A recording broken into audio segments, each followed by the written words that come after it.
Bienvenido a Verso, un lugar donde aprendemos libro por libro, capítulo por capítulo y versículo por versículo de todo el consejo de la palabra de Dios. Estamos estudiando, hermanos, una serie en el Evangelio según San Marcos, una serie que tiene como título Voces que transforman vidas.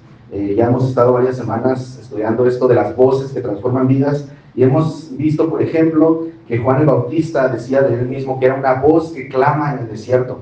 Después, más adelante, cuando Jesús viene al río Jordán y viene a bautizarse, una voz del cielo le dice: tú eres mi hijo amado, en ti tengo complacencia. Más adelante, cuando Jesús comienza su ministerio y empieza a llamar a estos pescadores, les dice: venid en pos de mí, que yo los haré pescadores de hombres. Y por medio de su palabra, estos hombres siguieron a Jesús. Y ahora, el título del día de hoy es un título que está un poquito intenso, pero es parte de la Biblia. El título del día de hoy es Cállate y sal de él. El título del día de hoy es Cállate y sal de él. Y vamos a estar hablando en Marcos capítulo 1, versículos del 21 hasta el 31. Marcos capítulo 1, del versículo 21 hasta el 31. Y vamos a ver tres enfoques o tres perspectivas o tres formas en que Cristo ejerce su autoridad en esta tierra cuando Él estuvo aquí. Entonces, vamos rápidamente a Marcos capítulo 1, versículo 21. Si tú no tienes Biblia, por favor, levanta la mano y con gusto te vamos a compartir una. Nuestras hermanas nos hicieron el favor de forrar unas Biblias y dejarlas bien bonitas para que usted pueda tener una Biblia si no trae consigo una. Entonces, vamos todos a Marcos capítulo 1, versículo 21 y 22, ¿sale? ¿Lo tenemos? Dice: y entraron en Capernaum, y los días de reposo, entrando en la sinagoga, enseñaba. Está hablando de Jesús, ¿verdad? Obviamente. Y se admiraban de su doctrina, porque les enseñaba como quien tiene autoridad, y no como los escribas. Hasta ahí nomás. Y entraron en Capernaum, y los días de reposo, entrando en la sinagoga, enseñaba. Y se admiraban de su doctrina, porque les enseñaba como quien tiene autoridad, y no como los escribas. Muy bien, estamos después de que Jesús llamó a estos primeros discípulos, a los pescadores. ¿Se acuerdan quiénes eran? Eran Simón, Andrés su hermano, era Santiago y Juan, los hijos de Zebedeo, que después se les llamó Boanerges, o hijos del trueno. Ellos eran los primeros 4 seguidores de Jesús, y ahora dice que entraron ellos 4 y Jesús a Capernaum. Capernaum es una ciudad que está al norte del mar de Galilea. Ya la semana pasada vimos más o menos que el mar de Galilea es más o menos del tamaño de la ciudad capital de Chihuahua, un poquito más pequeño que la ciudad de Chihuahua. Entonces Capernaum, hagan de cuenta que era más o menos allá por Chihuahua 2000 o casi llegando por la Coca, más o menos, hagan de cuenta, a esa altura estaba Capernaum, y era una ciudad que estaba justamente en la orilla del lago del mar de Galilea. Entonces llegaron Jesús y estos primeros discípulos y entraron, dice ahí, el día de reposo, entraron en la sinagoga. Ahora, estamos estudiando el Evangelio de Marcos, pero ustedes recuerden que el Evangelio de Marcos fue el primer evangelio que fue escrito por un hombre. Juan, Lucas, Mateo, todos estos fueron escritos después de Marcos. Entonces, el primer evangelio comienza diciendo que Jesús entró en una sinagoga. Pero es interesante porque en todo el Antiguo Testamento, desde Génesis hasta Malaquías, no existe la palabra sinagoga. No hubo ninguna sinagoga durante el tiempo de los judíos hasta después de que se cerró el Antiguo Testamento. Se cerró el Antiguo Testamento, hubo la última revelación de parte de Dios, y después hubo un tiempo de silencio espiritual, donde no hubo revelación, no hubo profecía, no hubo sueños, no hubo ángeles, por 400 años. Y durante ese periodo de 400 años, los judíos que habían quedado en Babilonia, fueron dispersados por todo el imperio babilónico, que después se convirtió en imperio griego y después el imperio romano. Entonces, todas estas personas fueron dispersadas a diferentes áreas, que no solamente era Israel, sino a otros lugares, en Tiro, Sidón, por allá en Asia Menor, Macedonia. Entonces, estaban demasiado lejos del templo que se había reconstruido. Entonces, una de las cosas que los judíos empezaron a hacer fue construir sinagogas, crear sinagogas. ¿Por qué? Porque de todos modos el templo ya no tenía ninguna función, ya no había un altar, ya no había sacrificios, ya no había sistema sacerdotal, ya todo eso había quedado obsoleto. Entonces ya no era necesario ir hasta Jerusalén para estar en la presencia de Dios, sino que los judíos entendieron que Dios está en todas partes. Entonces crearon estas sinagogas que eran una especie de reunión, de salón comunitario, en donde se estudiaba la palabra de Dios, se hacían copias de la palabra de Dios. Había personas que se les llamaban los escribas, que ellos hacían copias a mano, en papiros, letra por letra, palabra por palabra, párrafo por párrafo, línea por línea, y si ellos se equivocaban en alguna cosa, deshacían esa copia y volvían a empezar de cero. Entonces, ahí es donde se reunían los judíos. Es ahí donde llega Jesús. Y fíjense qué interesante, entrando en la sinagoga, enseñaba. ¿Cómo es que Jesús enseñaba nada más porque sí? Bueno, lo que pasa es que en ese tiempo las sinagogas precisamente eran lugares donde podían venir maestros itinerantes. Había personas que venían precisamente desde el lugar de donde estaban hacia Jerusalén, y en el camino iban quedándose en las sinagogas, porque las sinagogas también servían como más o menos como hoteles. Recibían personas que se podían quedar en la sinagoga mientras iban en su viaje, y en ese transcurso podían enseñar si estaban en un día de Shabbat, día de descanso. Era una costumbre permitir que personas estuvieran enseñando. De hecho, en las sinagogas había un encargado, pero no necesariamente era el que enseñaba cada día de descanso, sino que si había alguien que venía, le decían, por favor, ¿puedes enseñarnos? ¿Tienes algún pasaje que quieras compartir con nosotros? Y esto es lo que hacía Jesús, ¿verdad? Entrando en la sinagoga, enseñaban. Pero fíjense qué interesante, dice el versículo 22, y se admiraban de su doctrina, porque les enseñaba como quien tiene autoridad. Una de las cosas que sucedía en ese tiempo es que no había impresoras, no había copiadoras, todo se hacía a mano, y era muy raro que una persona común y corriente tuviera una copia de las Escrituras. Generalmente casi nadie tenía copias de las Escrituras, sino que por eso venían y se reunían en las sinagogas para escuchar la Escritura y para tener este conocimiento de la palabra de Dios. Y entonces cuando Jesús enseñaba, dice que se admiraban, y esta palabra admiraban no solamente es como decir, wow, qué interesante, no, dice que ellos como que quedaban en shock, como que decían, era un golpe así de, canijo, enseña totalmente diferente, perdón. Y entonces dice que enseñaba como quien tiene autoridad. Y esta palabra está muy interesante porque como quien tiene, parece que está diciendo que no tiene, ¿verdad? Como quien tiene autoridad, pero no es lo que está diciendo. Lo que pasa es que en esos tiempos, hermanos, los encargados de enseñar, los sacerdotes, los escribas, los maestros de la Biblia, ellos básicamente lo que hacían era que agarraban un pasaje del Antiguo Testamento, lo leían, y en vez de explicarlo, en vez de predicarlo, lo que hacían es que citaban interpretaciones de otros escribas. Es decir, empezaban y decían, andando junto al mar de Galilea vio a Simón y Andrés, su hermano, y el escriba tal dijo esto acerca de este pasaje, y empezaban a explicar lo que otros escribas habían dicho. Entonces este tipo de enseñanza se pasó de generación en generación, y entonces ya los escribas ya no enseñaban lo que Dios les daba a conocer, la iluminación, ¿verdad? Sino que simplemente pasaban información de generación en generación, de escriba en escriba, y se iban haciendo esta especie de celebridades, ¿verdad? Por eso cuando el apóstol Pablo habla de su entrenamiento, de su educación, habla que él fue enseñado en base de un maestro, ¿verdad? Que se llamaba, ¿cómo se llamaba? Gamaliel, exactamente. Era para que estaban despiertos, ¿eh? Entonces, así era como enseñaban los escribas, pero Jesús no enseñaba así. Jesús no venía y decía, el escriba tal, el sacerdote tal dijo esto. No, Jesús leía la porción de la Escritura y explicaba como quien tiene autoridad, es decir, como si él hubiera escrito esa palabra, como si él tuviera el derecho de decir, esto es lo que significa. Y claro que tiene el derecho, porque Cristo es la palabra de Dios. Dice la palabra de Dios en Génesis capítulo 1, versículo 1, que Dios creó los cielos y la tierra, y dijo Dios, sea la luz, y fue la luz. Dijo Dios, que la tierra seca aparezca, que las aguas se dividan, que aparezcan las plantas, los animales, y todo lo que Dios decía, se hacía. Fíjate lo que dice Salmo 33:6. Por la palabra de Jehová fueron hechos los cielos y todo el ejército de ellos, por el aliento de su boca.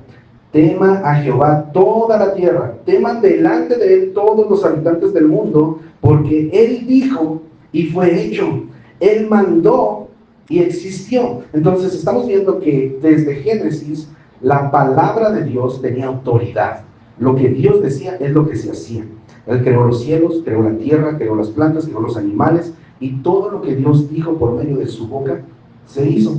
Ahora después, si tú recuerdas en Juan precisamente, menciona: en el principio era el verbo, y el verbo era con Dios, y el verbo era Dios. Ya hemos visto que estos evangelistas utilizan la introducción de sus cartas o de sus libros haciendo referencia a Génesis, ¿verdad? Juan dice en el principio, así como Génesis dice en el principio, y ahora Juan dice el verbo era con Dios y el verbo era Dios. Este verbo es esta palabra, ¿verdad? Cuando Moisés escribió Génesis y dijo, por la palabra de Dios fueron hechas todas las cosas, ahora Juan dice, esta palabra era Cristo, era Jesús. Hebreos capítulo 1, versículo 1 dice: Dios, habiendo hablado muchas veces y de muchas maneras en otro tiempo a los padres por los profetas, en estos postreros días nos ha hablado por el Hijo, a quien constituyó heredero de todo y por quien asimismo hizo el universo, el cual, siendo el resplandor de su gloria y la imagen misma de su sustancia, y quien sustenta todas las cosas con la palabra de su poder. Jesús mismo es la palabra de Dios. Entonces, esto nos lleva al primer enfoque en cuanto a la autoridad de Cristo. Jesús enseñaba como quien tiene autoridad, porque Cristo tiene autoridad para enseñar. Cristo tiene autoridad para enseñar. Acompáñame por favor a 2 Corintios, capítulo 4. 2 Corintios, capítulo 4. 2 Corintios 4, 3 y 4. Si tú ya lo encontraste, voltea a tu alrededor y fíjate si alguien está batallando para que le ayudes a encontrarlo. De esta manera tú muestras amor a los demás, ¿sale? 2 Corintios, capítulo 4, versículo 3 y versículo 4. Pero si nuestro evangelio está aún encubierto, entre los que se pierden está encubierto, en los cuales el Dios de este siglo cegó el entendimiento de los incrédulos, para que no les resplandezca la luz del evangelio de la gloria de Cristo, el cual es la imagen de Dios. Este es el problema que hay en este mundo. Cristo tiene autoridad para enseñar, pero el Dios de este siglo, es decir, Satanás, dice que cegó el entendimiento de los incrédulos para que no les resplandezca la luz del evangelio de Cristo. Es decir, todas las personas que hay en el mundo no pueden entender la enseñanza de Cristo, no pueden entender la palabra de Dios, pueden entender las palabras, pueden entender que dice entraron en Capernaum, en la sinagoga y enseñaba, pueden entender todo eso exactamente, pero no pueden entender ni en su mente ni en su corazón que Cristo es la palabra de Dios. Entonces Cristo tiene autoridad para enseñar. ¿Por qué? Porque el Dios de este siglo cegó el entendimiento, te ha engañado, te ha hecho creer una mentira. Estaba el otro día escuchando un podcast acerca de una enfermedad que se llama esquizofrenia. La esquizofrenia es una enfermedad que muchas personas la tienen, pero la mayoría de personas que la tienen no dicen porque les da vergüenza, porque esta esquizofrenia tiene un tabú, ¿verdad? Se cree que las personas esquizofrénicas son peligrosas o cosas así, pero no tiene nada que ver. La esquizofrenia está basada en dos cosas. Una tiene que ver con los delirios, que son creencias, que son cosas que tú te crees a ti mismo. Por ejemplo, yo puedo creer que soy súper importante y que todos me deben respetar. Eso es un delirio. Pero otra de las cosas que tiene son alucinaciones. Las alucinaciones pueden ser visuales o pueden ser auditivas, es decir, que tú puedes ver cosas que no están ahí, pero tú las ves, tu cerebro las reproduce y tú las ves y no puedes distinguir si es verdad o es mentira. Más o menos así está la mente del incrédulo. El incrédulo cree cosas que no son verdad y ve cosas de una manera que no son reales. Entonces, Dios quiere liberarte de eso, quiere enseñarte la verdad, quiere abrirte los ojos espirituales para que lo entiendas. Por ejemplo, hay varias mentiras que el diablo ha puesto a lo mejor en tu mente o en tu corazón. Una de esas mentiras puede ser que Dios quiere restringirte, Dios quiere limitarte, ¿verdad? Muchas personas no se quieren acercar a Dios porque dicen, es que no, porque a mí me gusta tal y tal cosa, y yo creo que si me acerco a Dios, Dios me va a decir que lo deje. Eso es una mentira. Otra mentira es que tu valor está en lo que eres o en lo que tienes. Muchos queremos esa mentira, creemos que tenemos que ser alguien, ¿verdad? Esta frase, estudia para que seas alguien en la vida, es una mentira de Satanás. Tú eres una persona creada por Dios, y si crees en Jesucristo, eres un hijo de Dios, eres una persona salvada y que tiene el valor de la sangre de Cristo. Pero no solamente creemos lo que somos, sino lo que tenemos. Si no tienes esto, no eres nadie, ¿no? Entonces, todas estas son mentiras. No tienes esperanza, solamente te queda aguantarte, ni modo, es la vida que te tocó. Es una mentira del enemigo. No pasa nada si ignoras a Dios. Esta también es una mentira del enemigo. No pasa nada si ignoras a Dios.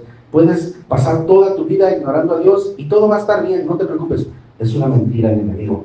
Necesitas arreglar tus asuntos antes de acercarte a Dios. Esta es una mentira grande que muchos de nosotros creemos. Es que no puedo ir a la iglesia porque primero tengo que arreglar unos asuntos, tengo que dejar de hacer ciertas cosas, tengo que arreglar algunas cosas en mi vida y entonces me voy a acercar a Dios. Esa es una mentira total del enemigo. Por eso Cristo tiene autoridad para enseñar. Y el día de hoy, hermanos, quiero que hagamos una dinámica rapidito. Vamos a memorizar un versículo. ¿Sale? Acompáñame por favor a Primera de Juan, capítulo 3. Primera de Juan, capítulo 3, versículo 8. Nos vamos a aprender este versículo todos juntos. A lo mejor algunos ya se lo saben, pero si no te lo sabes el día de hoy lo vamos a aprender. ¿Sale? Primera de Juan, capítulo 3, versículo 8. Primera de Juan, capítulo 3, versículo 8. Lo vamos a leer todos juntos a la de 3 y lo vamos a leer 2 veces. ¿Sale? Vamos a leer una vez, cuando terminemos lo vamos a volver a leer. Primera de Juan, capítulo 3, versículo 8. ¿Listos? 1, 2, 3. El que practica el pecado es del diablo, porque el diablo peca desde el principio. Para esto apareció el Hijo de Dios, para deshacer las obras del diablo. Muy bien, otra vez, todos juntos. El que practica el pecado es del diablo, porque el diablo peca desde el principio. Para esto apareció el Hijo de Dios, para deshacer las obras del diablo. Muy bien, ahorita no nos vamos a meter en el asunto de que el que peca, ni nada de eso. Ahorita la parte importante es, para esto apareció el Hijo de Dios, para deshacer las obras del diablo. Y es de lo que estábamos hablando, ¿verdad? Esta mentira en la que todo el mundo está envuelto. Vino Cristo, entró en la sinagoga y enseñó con autoridad para deshacer las obras del diablo. Ahora sí, sigamos leyendo Marcos capítulo 1, versículo 23 al 27. Pero había en la sinagoga de ellos un hombre con espíritu inmundo, que dio voces, diciendo: ¿qué tienes con nosotros, Jesús Nazareno? ¿Has venido para destruirnos? Sé quién eres, el Santo de Dios. Pero Jesús le reprendió, diciendo: cállate y sal de él. Y el espíritu inmundo, sacudiéndole con violencia y clamando a gran voz, salió de él. Y todos se asombraron, de tal manera que discutían entre sí, diciendo: ¿qué es esto? ¿Qué nueva doctrina es esta? Que con autoridad manda a los espíritus inmundos y le obedecen. Muy bien, resulta que estando Jesús en la sinagoga, fíjate qué interesante. Jesús estuvo en el desierto. Jesús estuvo en el río Jordán, donde fue bautizado. Jesús estuvo en el mar de Galilea. Y en ninguna de esas partes se le apareció un endemoniado. ¿Dónde se le vino a aparecer? En la sinagoga de los judíos. Y entonces Jesús estaba enseñando y un hombre se pone de pie y le dice, ¿verdad? ¿Qué tienes con nosotros, Jesús Nazareno? Ahorita vamos a hablar de esas palabras, pero quiero que pienses por un momento que en la Biblia son contadas las veces en que aparecen manifestaciones demoníacas. Por ejemplo, en el Antiguo Testamento Pues tú conoces la historia de Génesis, estaban Adán y Eva, y se les apareció una serpiente, que era el diablo y Satanás, ¿verdad? De ahí no existe ninguna manifestación demoníaca hasta Primera de Samuel, en donde estaba el rey Saúl, que fue rechazado por Dios, y entonces Dios le envió un espíritu malo que le atormentaba, y David tocaba su arpa, y entonces el espíritu malo se iba. Después de ahí, hasta Job se menciona que los hijos de Dios se presentaron delante de Dios, y entre ellos Satanás, otra manifestación demoníaca. Después de eso, Salmos, Eclesiastés, todo eso, no aparece nada de demonios hasta Daniel, en donde en la historia de Daniel aparece que se menciona un príncipe de Persia, que era un demonio, ¿verdad?, que estaba en control de esa zona. Después de eso, en Zacarías hay una visión, ¿verdad?, donde Satanás está señalando a Josué, el sacerdote de los ropajes sucios. Si ustedes estuvieron en la escuela de ministerio, saben de quién estamos hablando. Si no, ahí se los dejo de tarea, ¿eh? Pero después, eso es lo único que aparece en el Antiguo Testamento. No hay endemoniados, no hay espíritus inmundos, no hay nada de manifestaciones demoníacas hasta el Nuevo Testamento. Pero fíjate, en las cartas de Pablo, de Pedro, de Juan, en ninguna de esas cartas se menciona una manifestación demoníaca, solamente en el libro de los Hechos. Y hasta eso no son tantas. Por ejemplo, en Hechos capítulo 5 dice que los apóstoles expulsaban demonios. En Hechos capítulo 8 dice que Felipe fue a Samaria, Felipe el evangelista que estuvo con el etíope, antes de estar con el etíope estaba en Samaria y expulsaba demonios.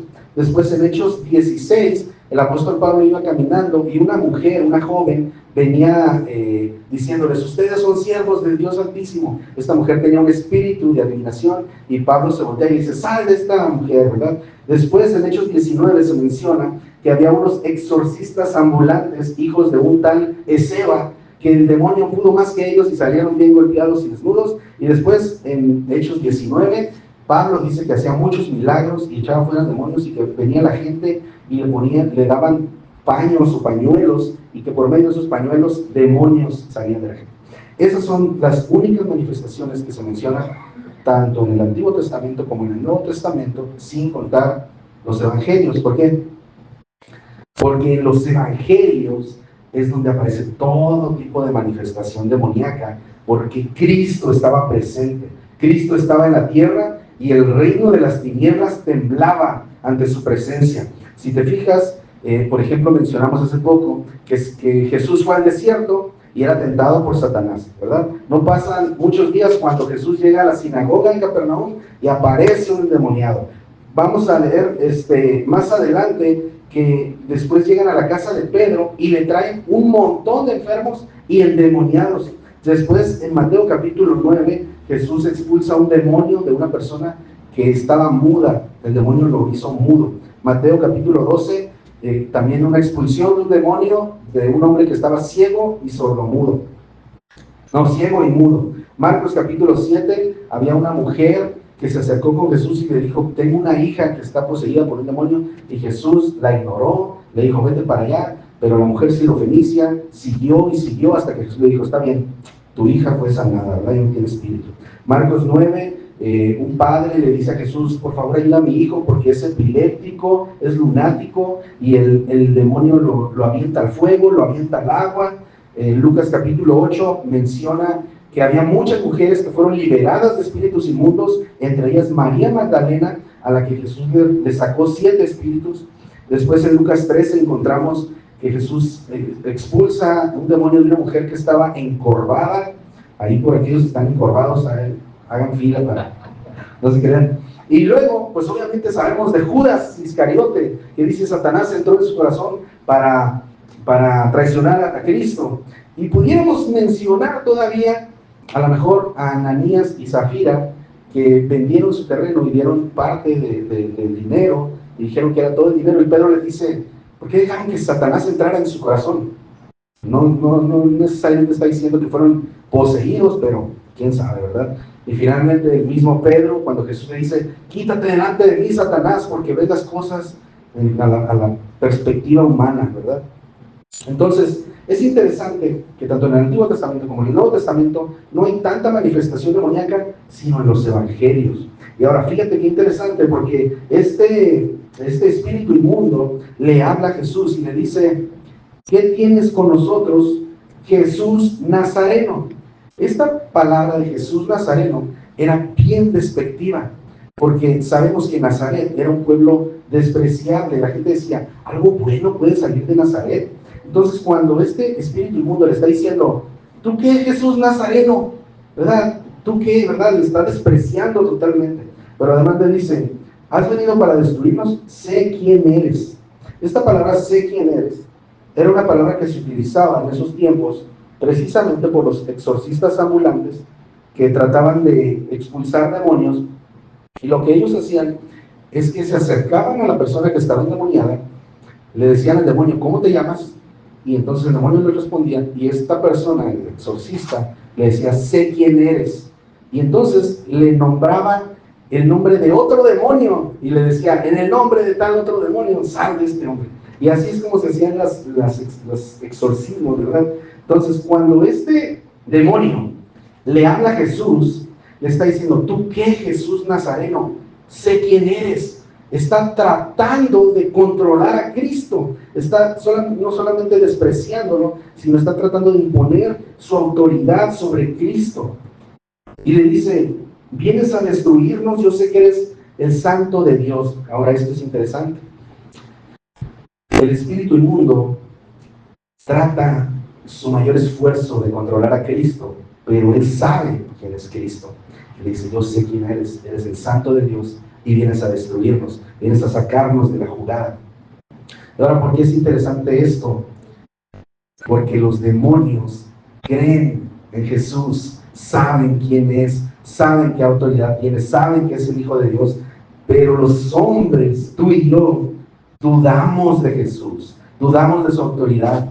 Esperamos para acercarnos a Cristo, argumentamos en contra de la palabra de Dios, ignoramos a Jesús y sus mandatos y sus decretos, rechazamos a Cristo.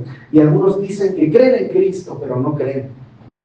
Qué loco que los demonios creen más en Jesús que los seres humanos. Y no estoy hablando de creer para salvación, porque los demonios obviamente, aunque reconozcan a Cristo, que Él es el Salvador, no pueden ser salvados. Pero tú y yo sí, tú y yo tenemos esa ventaja.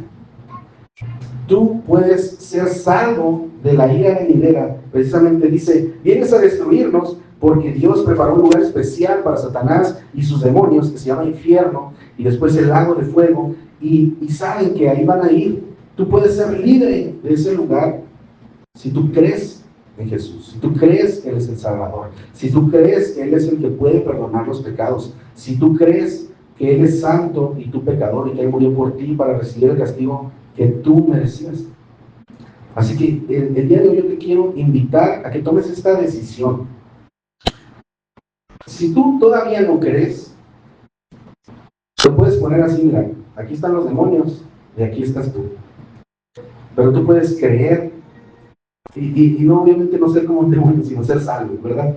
Puedes creer y seguir a Jesús. No solamente es decir: ah, sí, yo creo que Jesús es el Salvador. No, seguir a Cristo, seguirlo, ser como Él es. Ahora fíjate lo que hizo Jesús. Dice el versículo 24, diciendo: ah, ¿qué tienes con nosotros, Jesús Nazareno? ¿Has venido para destruirnos? Sé quién eres, el Santo de Dios. Pero Jesús le reprendió diciendo: cállate y sal de él. Esta palabra reprendió es una palabra que se utiliza en otras ocasiones para hablar de cómo Cristo ordena y establece su autoridad. Por ejemplo, cuando estaban los discípulos en una barca y había una tormenta y Jesús llegó, dice que se subió a la barca y reprendió al viento y al mar, y las olas se tranquilizaron. Y de hecho, si quieres pon ahí, no lo busquen, Marcos capítulo 4, versículo 39. Y levantándose reprendió al viento y dijo al mar: calla, enmudece. Son las mismas palabras que le dijo al endemoniado, ¿verdad? Reprendió al endemoniado y le dijo: cállate y sal de él. Reprendió al viento y al mar y le dijo: calla, enmudece. Esta es la autoridad de Cristo. Ahora, si vamos a regresar nuevamente a 1 Juan capítulo 3, versículo 8. Primera de Juan, capítulo 3, versículo 8. Ahí lo tenemos en la pantalla. Primera de Juan, capítulo 3, versículo 8. Vamos a repetir otra vez para memorizarlo, ¿eh? Les dije que nos íbamos a memorizar. Primera de Juan, capítulo 3, versículo 8. 1, 2, 3. El que practica el pecado es del diablo, porque el diablo peca desde el principio. Para esto apareció el Hijo de Dios, para deshacer las obras del diablo. Muy bien, para esto apareció el Hijo de Dios, para deshacer las obras del diablo.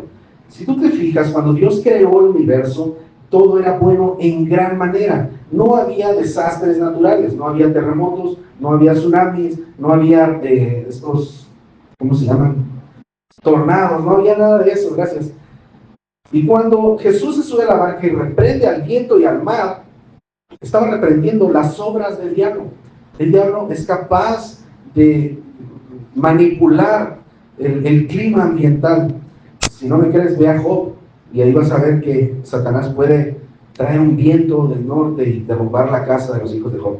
Entonces, cuando Jesús viene y reprende al endemoniado, también está deshaciendo las obras del diablo, está liberando a esta persona que llegaba a la sinagoga en busca de la palabra de Dios.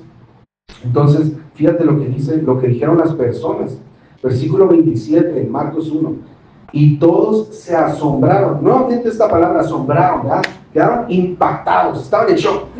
No solamente enseña con autoridad, también dice aquí, de tal manera que discutían entre sí diciendo, ¿qué es esto? ¿Qué nueva doctrina es esta? Que con autoridad manda aún a los espíritus inmundos y le obedecen. Lo que pasa, como ya les mencioné, es que sí había exorcistas en ese tiempo, sí había personas que sacaban demonios, pero ellos se acostumbraron a hacerlo así como toda una faramaya, todo un show, ¿verdad? Porque querían ser famosos. No sé si recuerdas este hombre que se llamaba Elimas, el mago, que él quería mostrar que tenía el poder de Dios. Bueno, así eran los exorcistas ambulantes.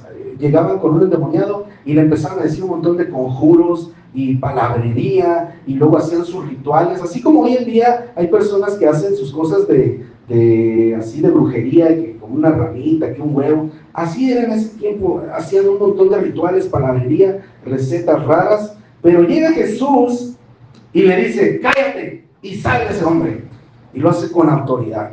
No hay faramaya, no hay show, no hay ramita, no hay huevo. Cállate y sal de ese hombre. Ahora yo les quiero hacer una pregunta. ¿Será que nosotros, los cristianos, podemos hacer lo mismo?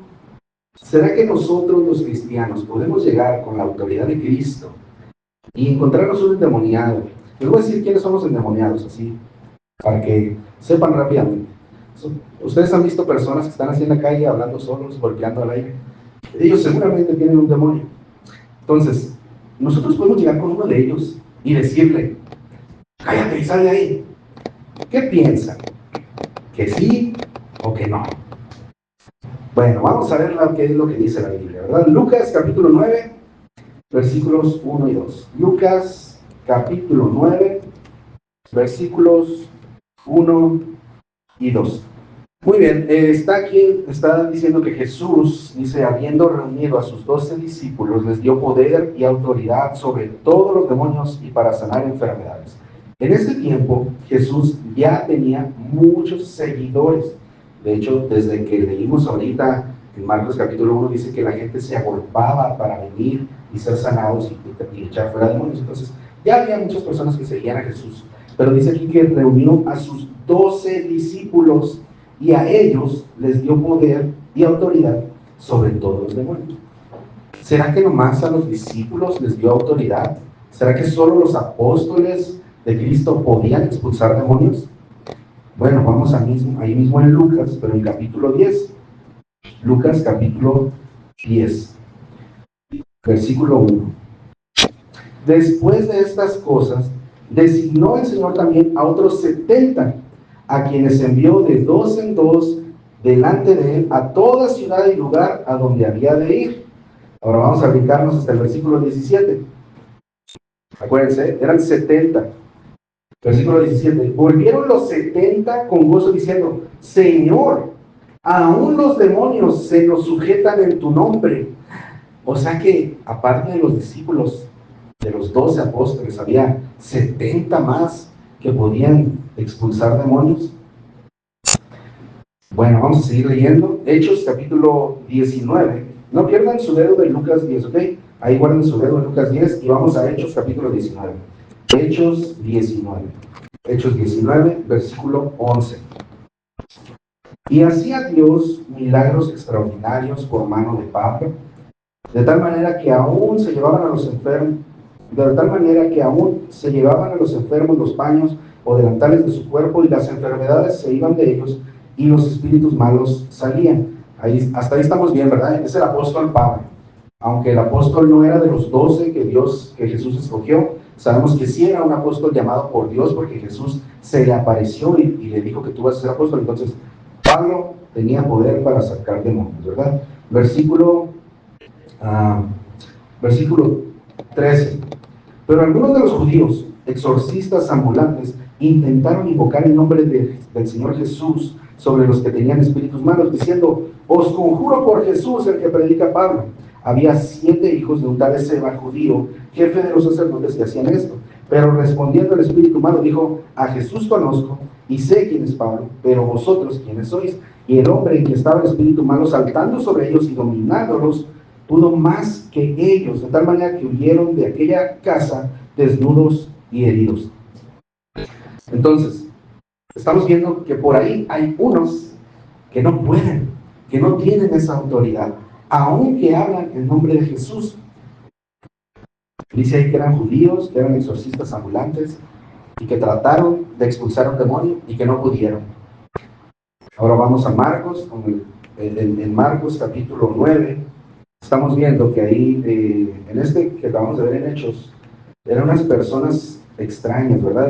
Eran unos exorcistas ambulantes, que no eran seguidores, por así decirlo, de Jesús. Habían escuchado de Jesús, habían visto lo que Jesús hacía, lo que los apóstoles hacían, y quisieron hacer lo mismo, pero no pudieron. Ahora en Marcos capítulo 9, versículo 38, Marcos 9, 38, Juan le respondió diciendo: maestro, hemos visto a uno que en tu nombre echaba fuera demonios, pero él no nos sigue, y se lo prohibimos porque no nos seguía. Pero Jesús dijo: no se lo prohibáis, porque ninguno hay que haga milagro en mi nombre que luego pueda decir mal de mí, porque el que no es contra nosotros, por nosotros es. Entonces aquí hay otro ejemplo de otra persona desconocida que sacaba demonios en el nombre de Jesús, y a él sí le salían. Y Jesús dice: está bien, déjalo. Entonces la pregunta es: ¿nosotros podemos expulsar demonios o no podemos expulsar demonios? ¿Qué será? Bueno, vamos a Lucas capítulo 10, versículo 20. Lucas capítulo 10, versículo 20. Estas son las palabras con las que concluye el Señor Jesús esta emoción de los apóstoles. Lucas capítulo 10, versículo 20. Pero no os regocijéis de que los espíritus se os sujetan, sino regocijaos de que vuestros nombres están escritos en los cielos. Entonces, ¿podemos o no podemos? Yo no te voy a decir, ¿verdad? El mundo espiritual es real, sucede, y a lo mejor no te ha tocado, pero es real. Y a lo mejor nunca has visto una manifestación demoníaca, pero existe. ¿Podemos expulsar demonios? No lo sé, ni quiero intentarlo, porque no quiero salir como estos hijos de Seba, ¿verdad? Yo prefiero, gracias hermano, prefiero quedarme con mi ropa a gusto, ¿verdad? Y yo prefiero hacer lo que dijo Jesús: no te regocijes de que los espíritus se sujetan. ¿Qué importa, verdad? Lo que importa es que tu nombre esté escrito en el libro de la vida. Y esto es lo que nos lleva a nuestro segundo enfoque o segunda característica acerca de la autoridad de Cristo. Cristo tiene autoridad para liberar. No solamente para liberar demonios, que sí lo tiene, ¿verdad? A lo mejor no podemos ir y decirle: demonios, sal de este hombre, porque no somos Jesús, ¿verdad? Y tampoco somos apóstoles, y en lo personal nunca nadie me ha dicho: te doy autoridad para expulsar demonios. Pero sí podemos orar por esas personas, y Dios sí tiene poder para liberar a esas personas. Pero también te puede liberar de muchas otras cosas. Cristo te puede liberar de la culpa, Cristo te puede liberar de la vergüenza, del temor, de hábitos pecaminosos. Cristo te puede liberar de la ansiedad, de la adicción, del orgullo. Cristo tiene autoridad para liberarte de todo eso y quiere hacerlo. Acércate a Él. Vamos a terminar leyendo Marcos capítulo 1. Marcos capítulo 1, versículo 28. Y muy pronto se difundió su fama por toda la provincia alrededor de Galilea. Versículo 29. Y al salir de la sinagoga vinieron a casa de Simón y Andrés con Jacobo y Juan. Y la suegra de Simón estaba acostada con fiebre, y enseguida le hablaron de ella. Entonces él se acercó y la tomó de la mano y la levantó, e inmediatamente le dejó la fiebre, y ella los servía. Ahora, aquí no, en esta parte que acabamos de leer, no existe la palabra autoridad. Si tú te fijas, en las primeras partes, Cristo enseñaba con autoridad, Cristo expulsaba a los demonios con autoridad, y ahora aquí no aparece la palabra autoridad, pero sí existe la palabra autoridad. Fíjate ahí que dice que al salir de la sinagoga, fueron a la casa de Simón, Andrés, con Jacobo y Juan. Ese era el primer domingo de los 3 que había en la Biblia, ¿verdad? Salieron de la sinagoga y se fueron a comer a la casa. Y precisamente quiero hacer un comercial. Ahorita terminando el culto, nos vamos a quedar a comer. El que quiera quedarse, el que pueda quedarse, el que no esté muy adolorido para quedarse, se puede quedar. Vamos a convivir, vamos a comer, vamos a platicar de lo que vamos a hacer en el congreso de las iglesias bíblicas. Así que estás invitado a quedarte. Si no trajiste nada de comer, está bien, no te preocupes. Puedes ir a comprar unos tacos o aquí al Oxxo. Y si no tienes dinero, también no te preocupes, aquí nos repartimos. Ya sabemos que a veces nos quedamos con poquito, pero no le hace, la convivencia es lo chido. ¿Sale? Entonces, ellos fueron a la casa de Pedro, a la casa de Simón, ¿verdad? Todavía no se le llama Pedro. Y estaba la suegra de Simón. Ahora, ¿por qué la suegra? ¿Por qué la suegra de Simón estaba en casa de Simón? ¿Por qué no estaba en su propia casa? Bueno, hay algunas teorías, ¿verdad? Dice ahí que fueron a la casa de Simón y Andrés. No solamente a la casa de Simón, sino a la de Simón y Andrés. Probablemente Simón y Andrés vivían juntos, no sabemos, ¿verdad? Pero también, pues Simón, si tenía suegra, pues estaba casado, ¿verdad? Entonces, no sabemos muy bien. Hay algunos comentaristas que dicen que lo que pasó era que Simón y Andrés trabajaban con su padre, al igual que Juan y Santiago trabajaban con su padre, pero el padre de Simón y Andrés pues ya no estaba. Entonces ellos se quedaron en la casa de la familia y ahí estaba Simón con su familia. Y por el otro lado, parece ser, porque no se menciona al suegro de Pedro.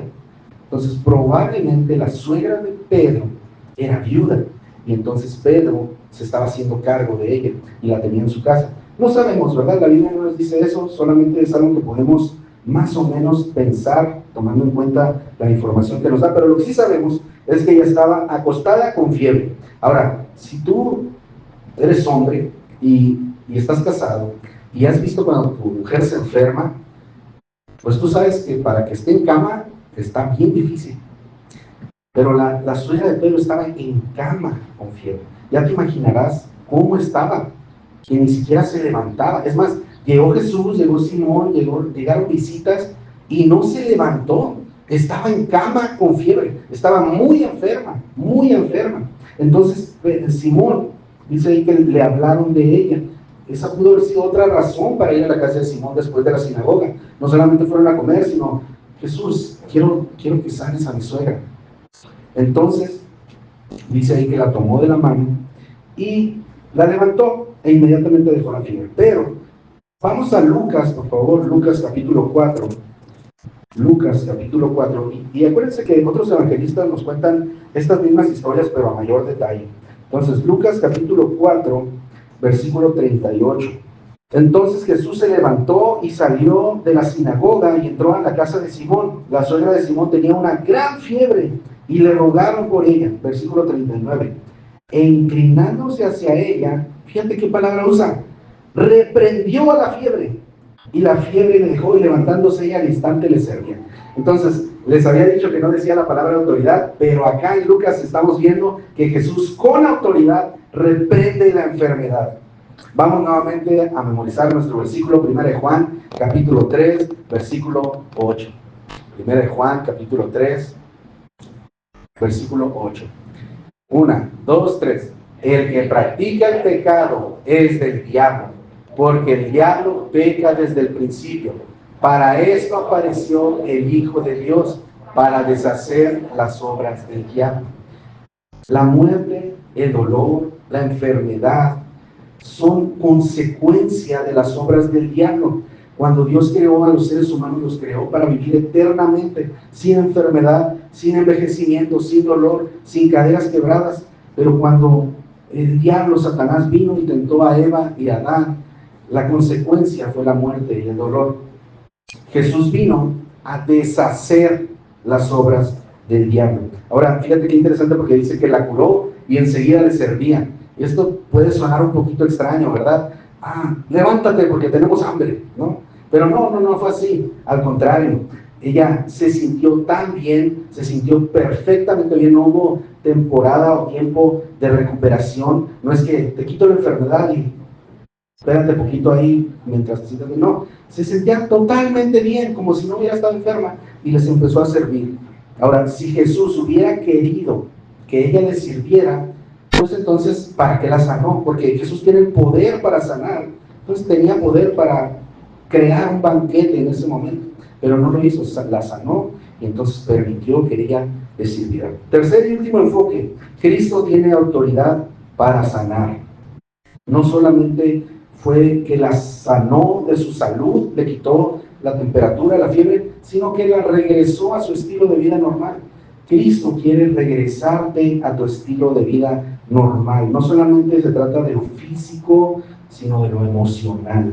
Si tú estás padeciendo físicamente, Cristo quiere sanarte para que regreses a tu vida normal. Si tú estás sufriendo emocionalmente, Cristo quiere sanarte para que regreses a tu vida normal. Jesús no solo quiere aliviar tu dolor, quiere levantarte, quiere restaurarte, quiere devolverte tu propósito. Como la suegra de Pedro, te sana para que vivas, no para que sobrevivas. Y bueno, ya para concluir este mensaje, porque ya nos pasamos de tiempo, solamente quiero decirles que la autoridad de Cristo en la enseñanza, en la expulsión de demonios y en la sanidad, incluso en reprender al viento y al mar, la autoridad de Cristo siempre fue para servir a los hombres. Cristo no vino con una autoridad impuesta. Cristo no vino a decir, adórenme porque soy el Hijo de Dios. Cristo mostró su autoridad para servir. Sirvió enseñando, sirvió liberando a las personas que estaban endemoniadas, sirvió sanando a los enfermos, sirvió cuidando y protegiendo a los que estaban en peligro de las olas y del mar.